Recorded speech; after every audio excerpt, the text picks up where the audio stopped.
आणि ज्यांनी स्त्रियांना बोधिसत्वाचं वे दाखवलं म्हणजे तथागत भगवान गौतम बुद्ध, त्यांनाही माझं त्रिवार वंदन. आज आपल्या एस्टीम गेस्ट मीनाताई मॅम आणि रितू मॅम त्यांनी आपल्याला ऑलरेडी खूप एक्झाम्पल्स दिलेले आहेत सावित्री आणि महात्मा फुलेंबद्दल, तर मी ते रिपीट करणार नाही कारण की ते फक्त रिपिटेशन होणार. पण ॲज अ इकॉनॉमिस्ट आणि ॲज अ फेमिनिस्ट आणि मूव्हमेंट रिसर्चर मी एक कंपॅरिझन करण्याचा प्रयत्न करेन की त्यावेळेस त्यांनी जे केलेलं आहे ग्लोबल सिनॅरिओमध्ये आणि इंडियामध्ये जे सावित्रीबाई फुले आणि महात्मा फुलेंनी केलं आणि त्यानंतर जे बाबासाहेबांनी केलं त्याचा आज आपण काय परिणाम बघतोय आणि आज आपल्याला काय आढळतोय. तर माझी जी स्पीच राहणार आहे ती एक ॲबस्ट्रॅक्ट एम्पॉवरमेंट बद्दल नाही राहणार, म्हणजे ती एक फक्त शाब्दिक सशक्तीकरण बद्दल नाही राहणार, पण ती एक पॉवर स्ट्रक्चर आणि स्टॅग्नेशन म्हणजे स्थगितीकरण कसं झालेलं आहे महिलांविषयी त्याच्याबद्दल राहणार आहे. माझ्यासाठी सावित्रीबाई फुले ही एक सिम्बॉलिक हिरोईन नाही आहे, ती एक डिस्ट्रक्टर आहे. म्हणजे त्यांनी व्यवस्थेला कसं बदलायचं आणि व्यवस्थेला बदलून घेणारी व्यक्ती म्हणजे माझ्यासाठी सावित्रीबाई फुले आहे. त्यांनी आणि महात्मा फुलेंनी जेव्हा फेमिनिझम आणि स्त्रीवाद आणलं ते फेमिनिझम इन ॲक्शन होतं. ते फक्त फेमिनिझम इन आयडिया आणि फेमिनिझम इन इमॅजिनेशन नव्हतं. आणि म्हणून त्यांचे आयडियाज आणि त्यांचे अंडरस्टँडिंग खूप क्लिअर होते. जर स्ट्रक्चरल ॲक्सेस ऑफ नॉलेज महिलांना नाही भेटणार, जर त्यांना शिक्षित नाही करणार, जर ते अशिक्षित राहणार, म्हणजे त्यांची इकॉनॉमिक, पॉलिटिकल आणि इंटेलेक्च्युअल पॉवर कधीच वाढणार नाही, त्यांची कधीच प्रगती होणार नाही. सावित्रीबाई फुलेंनी आपल्याला सोसायटीमध्ये इन्क्ल्यूड कसं करायचं म्हणजे सोसायटीमध्ये इन्क्ल्युशन कसं व्हायचं त्याबद्दल सांगितलेलं नाही आहे. या प्रिव्हिलेज सोसायटीमध्ये आपण कसा भाग होऊ शकतो त्याबद्दल नाही सांगितलं. त्यांनी आपल्याला हे सांगितलं की ह्या सोसायटीला आपण कसं क्वेश्चन करू शकतो, या सोसायटीच्या विरोधात आपण कसं जाऊ शकतो. आणि म्हणून त्यांनी एक जेव्हा त्यांनी स्कूल उघडली पुण्याला 1848ला, तेव्हा त्यांनी 3 हायरार्कीजला चॅलेंज केलं. पहिलं म्हणजे जेंडर, दुसरं कास्ट आणि थर्ड म्हणजे इपिस्टेमिक. इपिस्टेमिक म्हणजे कोण सांगणार की कोणाला एज्युकेशन भेटलं पाहिजे, कोणाला नॉलेज भेटलं पाहिजे आणि कोणाला नाही भेटलं पाहिजे. तर जेव्हा आपण सध्याची परिस्थिती बघतो आपण बघतो की खूप बदल झालेला आहे. विमेन एज्युकेशन घेत आहे, ते शिकत आहे, ते कामावर जात आहे आणि ते पब्लिक स्पेसेस म्हणजे ते पॉलिटिक्समध्ये सुद्धा खूप ठामपणे उभे आहेत. आणि हे काहीही फक्त ॲक्सिडेंटल झालेलं नाही आहे. आज जेही व्यक्ती स्कूलमध्ये प्रवेश घेतं, जेही व्यक्ती स्कूलच्या दारातून आतमध्ये जातं ते फक्त आणि फक्त सावित्रीबाई फुले आणि महात्मा फुलेंच्यामुळे आहे.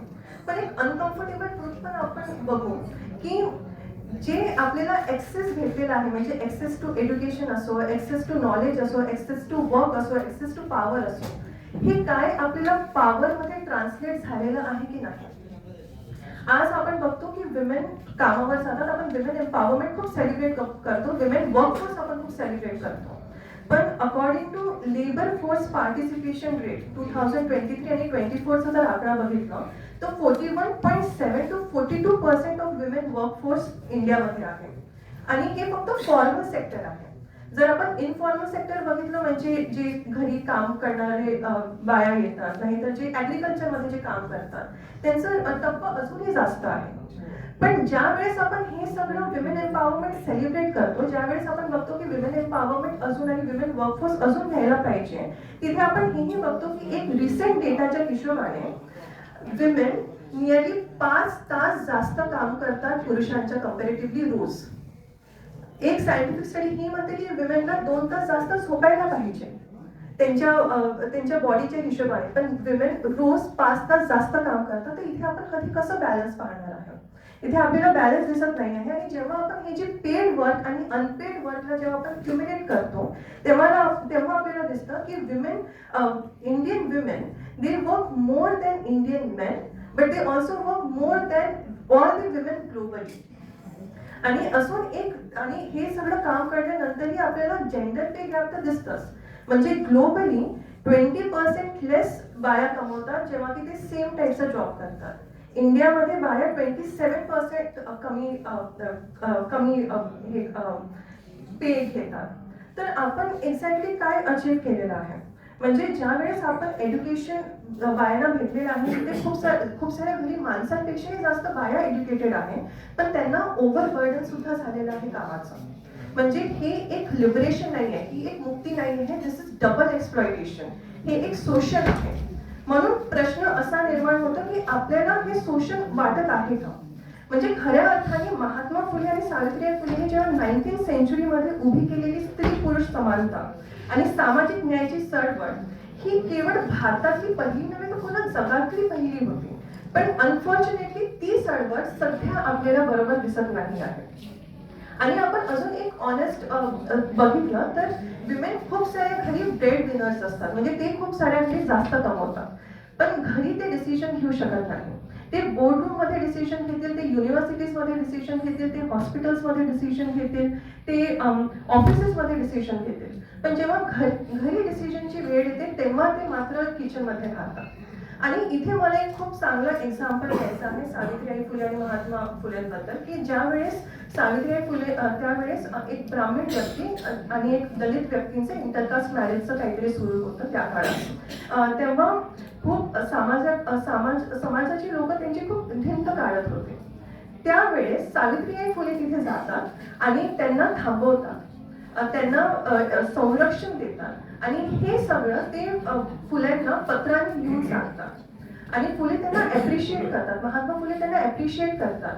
म्हणजे हे आपल्याला समजतं की त्या काळात महात्मा फुलेंनी त्यांना निर्णय घेण्याची क्षमता दिली आणि ते निर्णय घेऊ शकले, जे आताही अनफॉर्च्युनेटली आपल्याला दिसत नाही आहे. आणि हे एक फक्त पर्सनल फेलियर नाही आहे, हे एक स्ट्रक्चरल पेट्रियार्की आहे जे आपण खूपदा इग्नोर केलेलं आहे. आता रिसेंट न्यूज मध्ये पण तुम्ही पाहिलंच ना की हरियाणामध्ये एक 45+ व्यक्तीने 11 मुलांना जन्म दिला, कारण की 10 मुली होते आणि एक मुलगा पाहिजे होता, म्हणून 11th चाइल्ड झालं. आता याचं बर्डन महिलावरती असेलच, पुरुषांवरती असेल, पण जेव्हा तो बाळ मोठा होणार तेव्हा ऑफकोर्स महिला आणि पुरुष दोघे जॉबला जाणार, तर याचं बर्डन, याचं रिस्पॉन्सिबिलिटी कोणावर येणार? ते येणार त्यांच्या मोठ्या बहिणींवर. म्हणजे त्यांना आता घरचीही कामं करणे आहे आणि त्यांना त्या बाळालाही सांभाळणे आहे. आणि ही बर्डन ऑफ रिस्पॉन्सिबिलिटी फक्त तिच्या पर्सनल लाईफ नाही, पण तिच्या एज्युकेशन मध्ये सुद्धा अफेक्ट करणार आणि तिच्या एम्प्लॉयमेंट सुद्धा मध्ये सुद्धा अफेक्ट करणार. आणि लोक म्हणतात की फेमिनिझम संपलेलं आहे, फेमिनिझम विमेनला जेवढे अधिकार भेटले पाहिजे ते सगळे अधिकार भेटलेले आहेत. पण हिस्ट्रीने आपल्याला वारंवार हे सांगितलं आहे की जेव्हा जेव्हा आपल्याला असं वाटतं की महिलांना अधिकार भेटलेले आहेत तेव्हा तेव्हा हे फक्त एक घातक भ्रम म्हणून समोर आलेलं आहे. आणि याचं एक ग्लोबल उदाहरण म्हणजे रशियामध्ये जेव्हा 1917 मध्ये सोव्हिएत युनियनमध्ये जेव्हा रशियन रेव्होल्युशन झालं तेव्हा रशियाने त्या काळात खूप प्रोग्रेसिव्ह फिमेल पॉलिसीज बनवली. म्हणजे 1917 मध्ये त्यांनी वोटिंगचा अधिकार दिला महिलांना, त्यांनी डायव्हर्स लिगलाइज केलं, अबॉर्शनला लिगलाइज केलं, जे आताही US मध्ये होत नाही आहे. त्यांनी child care of state introduce केलं. पण मग हेही आपल्याला माहिती पडतं की ज्या वेळेस विमेन पॉलिसीज फक्त पॉलिटिकल असतील ते कधीही बंद पडू शकतात, कारण की पेट्रियार्की गेलेली नव्हती रशियातून, पेट्रियार्की फक्त थांबण्यात आली आणि त्याला फक्त विराम देण्यात आला. तर जेव्हा पॉलिटिकल प्रायोरिटीज चेंज झाले, म्हणजे जेव्हा स्टॅलिनची सरकार आली तेव्हा हे सगळे राईट जे विमेनला भेटले होते ते सगळे मागे घेण्यात आले, कारण की पेट्रियार्कीला मोडून टाकणं हे खूप इम्पॉर्टंट होतं, पेट्रियार्कीला विराम देणं इम्पॉर्टंट नाही आहे.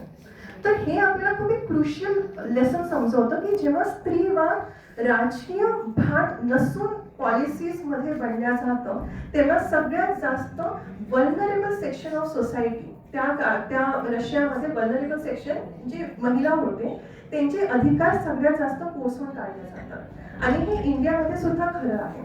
योंपू कार्लो 2025 मध्ये त्यांनी इंडियन वेलफेअर आणि पॉलिसीज मध्ये एक स्टडी केली JNU मध्ये, आणि त्यांनी असं सांगितलं की इंडियन वेलफेअर पॉलिसीज जे महिलांबद्दल आहे ते सगळे पॉलिसीज एक जेंडर डिपेंडन्सी आणि स्त्री कशी असावी, म्हणजे ते कंटेम्पररी जी आयडिया आहे की महिलांनी कसं असायला पाहिजे त्याला फक्त स्ट्रॉंग करतं. म्हणजे ते स्ट्रक्चरल इनइक्वॅलिटीला काढत नाही, ते त्याला अजून मोठं करण्याचा प्रयत्न करतं, जे आपण आज लाडकी बहीण योजना आणि अशा खूप साऱ्या योजनांमध्ये पाहतो. आणि आपण ह्या परिस्थितीमध्ये खूप फॉर्च्युनेट आहोत की इंडियन विमेनला ह्या सगळ्या बेसिक राईट्सबद्दल फाईट करण्याची आवश्यकता नाही पडली, कारण की आपल्याजवळ डॉक्टर बाबासाहेबांनी दिलेलं संविधान होतं. त्या संविधानामुळे आपण जे बेसिक राईट्स आहे म्हणजे वोटिंगचा अधिकार, जे खूप साऱ्या देशांमध्ये म्हणजे आपण डेव्हलप कंट्रीज म्हणतो, फ्रान्स, इटली, USA, स्वित्झर्लंड, ह्या सगळ्या देशांमध्ये महिलांना रस्त्यावर यावं लागलं त्यांच्या बेसिक राईट्ससाठी, जे आपल्याला करायची गरज नाही पडली. आणि मे बी त्यामुळे आपण हे अधिकारांना खूप लाईटली घेतलेलं आहे, आपल्या अधिकारांना खूप ग्रँटेड घेतलेलं आहे. आणि एक अजूनही असं माहिती पडतं की जेव्हा आपण प्रगतीचे रक्षण करत नाही तेव्हा आपण बघतो की प्रगतीची अवनती होत नाही, म्हणजे प्रगती थांबून जाते. आणि हे फक्त याच्या म्हणजे पॉलिटिक्स बद्दल हे नाही आहे, म्हणजे लिमिटेड नाही आहे, एक इन्स्टिट्यूशन आणि नॉलेज इन्स्टिट्यूशन मध्ये सुद्धा आहे. आणि हे ग्लोबली बघतो की आताची जर आपण सगळ्यात मोठी युनिव्हर्सिटीज बघितले, जसे ऑक्सफर्ड युनिव्हर्सिटी झालं, नाही तर हॉवर्ड युनिव्हर्सिटी झालं. ऑक्सफर्ड युनिव्हर्सिटीमध्ये पहिलं लेसन 2nd सेंचुरीमध्ये दिल्या गेलं, म्हणजे 1092 इयर 2nd सेंचुरीमध्ये. पण त्यांनी 1920 पर्यंत महिलांना डिग्री दिलेली नाही. म्हणजे ऑक्सफर्ड युनिव्हर्सिटीला 1800 वर्ष लागले महिलांना डिग्री देण्यासाठी. हॉवर्ड युनिव्हर्सिटीमध्ये महिलांना 1977 पर्यंत दाखलाच नव्हता. आणि हे जे आपण मोठे मोठे युनिव्हर्सिटीज म्हणतो आहे, ज्यांनी खूप मोठे मोठे स्कॉलर्स या जगाला दिले, ज्यांनी खूप मोठे मोठे ऑथर्स या जगाला दिले, ते इन्स्टिट्यूशनली त्यांच्यामध्ये हे प्रॉब्लेम आपल्याला माहिती पडतं. आणि हे फक्त दुर्लक्ष नाही आहे, हे एक डिझाईन केलेलं गेलं आहे. आणि हे फक्त US, UK डेव्हलप नेशन पर्यंत सीमित नाही आहे, पण इंडियामध्ये सुद्धा आपण जे खूप मोठे सायंटिस्ट म्हणतोय, होमी जे बाबा, CV रमण, त्यांनीही म्हटलं आहे की विमेन ऍडव्हान्स सायंटिफिक फील्डसाठी बरोबर नाही आहे. त्यांच्या मते विमेनला डोमेस्टिक कामं करावं लागतात, आणि बिकॉज त्यांना डोमेस्टिक कामं करावं लागतात ते सायंटिफिक रिगॉर्डचे नाही आहेत. ज्यावेळेस महिलांना 1930 मध्ये कल्पना सोहिनी नावाची व्यक्ती जेव्हा CV रमणकडे गेले, तेव्हा त्यांनी म्हटलं की मला ऍडमिशन पाहिजे इंडियन इन्स्टिट्यूट ऑफ सायन्स मध्ये. तेव्हा CV रमणनी त्यांना पहिले नाही म्हटलं की महिलांना सायंटिफिक रिकॉर्ड नसल्यामुळे तुम्ही येऊ नाही शकत. आणि जेव्हा नंतर त्यांनी त्यांना ऍडमिशन दिली, तेव्हा त्यांनी एक सांगितलं की जर तुम्ही फेल झाले तर ह्यानंतर आम्ही महिलांना कधी एंट्री देऊ नाही ISC मध्ये. म्हणजे ते फक्त ती कमला मॅम ती फक्त शिकत नव्हती, ती फक्त ऍज अ स्टुडंट तिथे गेली नव्हती, पण ते पूर्ण महिलांची रिस्पॉन्सिबिलिटी आणि बर्डन घेऊन तिथे त्यांनी काम केलं. आणि ते खूप एक्सेल झाले, त्यांनी खूप चांगले पद्धतीने सगळं केलेलं आहे. अशा प्रकारे आइन्स्टाईन आणि असे खूप सारे जे पाहतो की त्यांच्यामध्ये खूप एक मेसोजेनिस्टिक आयडिया आहे. आणि हे एक्सक्ल्युजन आहे, ते आधी नाही, ते आताही आहे. आता मोस्टली जे मॉडर्न मेडिसिन आपण पाहतो ते खूप जास्त डॉमिनेटेड मेल स्टँडर्ड आणि मेल बॉडीच्या हिशोबाने केल्या गेल्या. क्लिनिकल ट्रायल्स माणसांच्या बॉडीनं स्टँडर्ड ठेवून सगळं केल्या गेलं, म्हणजे अल्झायमर असो, कारचे सीट्स असो, हार्ट अटॅक असो, हे सगळं पुरुषांच्या बॉडीला कन्सिडर करून केल्या गेलं. आणि त्याचा आपल्याला एक परिणाम असा भेटतं की विमेनचे हार्ट अटॅक मिसडायग्नोस्ड होतात, विमेनचं पेन बरोबर बघितल्या जात नाही, आणि त्यामुळे आपल्याला खूप एक प्रॉब्लेम्स असं समजायला भेटतं. तर हे सगळे जे आहे ते फक्त ऍक्सिडेंटल इग्नोरन्स नसून हे एक स्ट्रक्चरल बायस आहे, जे आपल्याला नॉलेज प्रोडक्शन मध्ये दिसतं. हे आपल्याला डिजिटल वर्ल्डमध्ये पण दिसत आहे, हे आपल्याला सोशल मीडियामुळे पण दिसत आहे, आणि हे आपल्याला सॉंग्सने सुद्धा दिसत आहे. कारण की पूर्ण हिस्ट्रीमध्ये, लिटरेचरमध्ये आणि प्रत्येक ह्याच्यामध्ये विमेनचा पॉइंट ऑफ व्ह्यू एक पुरुषांनी लिहिला गेला आहे.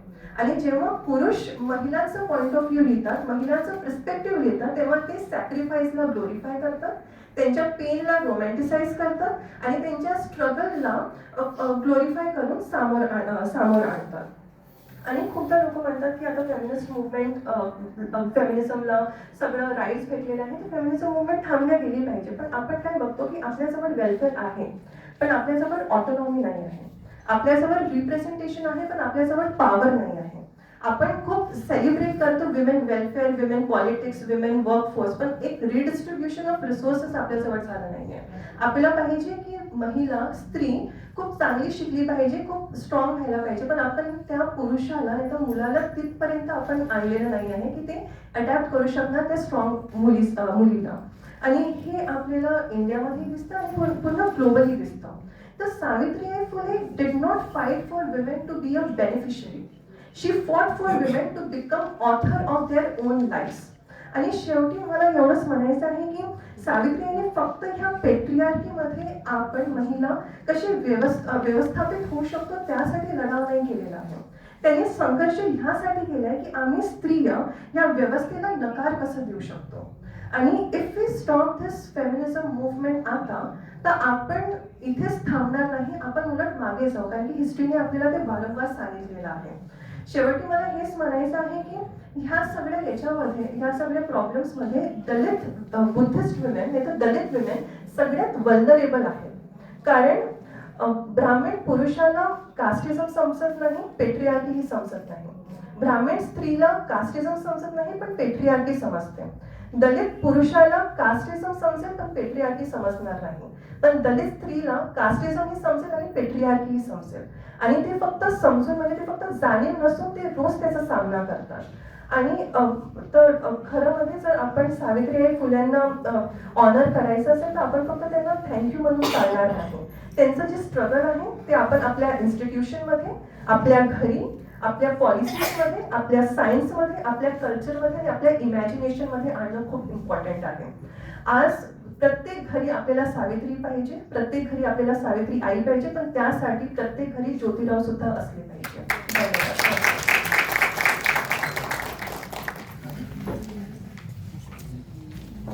Thank you, Mruna. It was such an insightful presentation, and I'm really thankful to you for showing the mirror of the society to all of us.